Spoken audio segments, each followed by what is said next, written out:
গ্রামে থাকা অনেকটাই মজা। সকাল সকাল কিন্তু ঘুম থেকে উঠে অনেক কিছু দৃশ্য দেখা যায়, ঠিক না? এই যে সকালবেলা ঘুম থেকে উঠে দেখো কতগুলো হাঁস ঘরের সামনাটার মধ্যে, খুব ভালো লাগলো দেখে। তাই ভাবলাম না হয় একটু ক্যামেরায় বন্দি করি।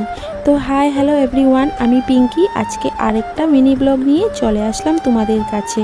এই ব্লগটা ছিল কিন্তু শনিবার দিনের। আশা করি আজকের এই মিনি ব্লগটাও তোমাদের কাছে অবশ্যই ভালো লাগবে। আর যদি ভালো লেগে থাকে তাহলে কিন্তু অবশ্যই লাইক, একটা সুন্দর করে কমেন্ট আর সাবস্ক্রাইব করতে ভুলো না যেন।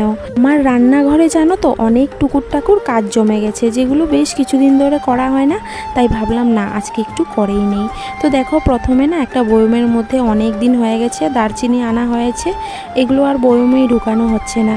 সেই একটা ট্যামার মধ্যে রেখে দিয়েছিলাম আর কি, তো সেটা ঢুকিয়ে নিলাম। তারপর শুটকি আনা হয়েছিল, তো শুটকিটা সুন্দর করে একটা বয়মের মধ্যে রেখে দিলাম।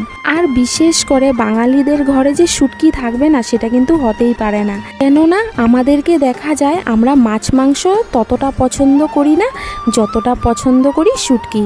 দেখা যায় শুটকির গন্ধ শুনেও কিন্তু আমরা ভাত খেয়ে নিতে পারি, ঠিক বললাম কি না বলো? তো যাই হোক, আজকে রান্নাঘরে জানো তো অনেক টুকুর টাকুর আমার কাজ জমে গেছে।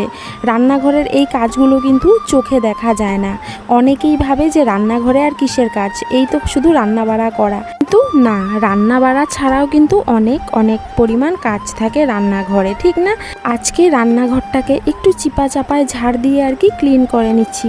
আর এই যে সামনে মিষ্টি কুমড়োটা দেখতে পাচ্ছ, এটা কিন্তু দেখো এক সাইড দিয়ে ইঁদুরে খেয়ে নিয়েছে। রাত্রেবেলায় কিন্তু এই মিষ্টি কুমড়োটা এনেছিল, আর মিষ্টি কুমড়োর যেহেতু পুরোটাই আস্তা ছিল, তো আমি ফ্রিজে রাখলাম না, এইভাবে বাইরে রেখে দিলাম। তো বাইরে রাখার পরিণাম দেখতে পেলে তো ইঁদুরে খেয়ে নিল। দেখো রান্নাঘরের এক সাইড কিন্তু আমি সুন্দর করে ঝাড় দিয়ে দিলাম, মানে আরেক সাইড রয়ে গেছে।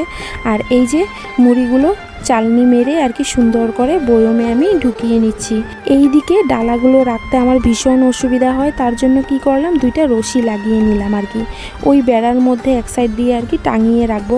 এরকম করে আরেকবার লাগিয়েছিলাম, কিন্তু দেখলাম ইঁদুরে আর কি কেটে ফেলে, তো আবার লাগিয়ে নিলাম আর কি। দেখো চিড়া মুড়ি দুটাই আনা হয়েছিল, তো মুড়িটাকে তো আমি সুন্দর করে চালনি মেরে রেখে দিলাম বয়মে। আর এখন চিড়াটাকে সুন্দর করে পরিষ্কার করে নিলাম। আর চিড়াটার থেকে বেশ অনেকটাই নোংরা বেরিয়েছে সেই যে বড় ডালাটার মধ্যে। তো দেখো এদিকে আমি সুন্দর করে কিন্তু জায়গার জিনিস জায়গাতে রেখে দিলাম। জায়গার জিনিসগুলো না তুমি যদি জায়গা মতো আবারও রেখে দাও তাহলে কিন্তু পট করে নোংরা হয় না, কিন্তু কখনো দেখা যায় হুলস্থুলের জন্য ওই জায়গা মতো জিনিস রাখা হয় না, আর এমন করতে করতে কিন্তু ঘরটা পুরোপুরি নোংরা হয়ে যায়, ঠিক না? এইদিকে আটাটাকেও চালনি মেরে পুরো পরিষ্কার করে আর কি বয়মে রেখে দেব। আর বয়মে রেখেও শান্তি নেই।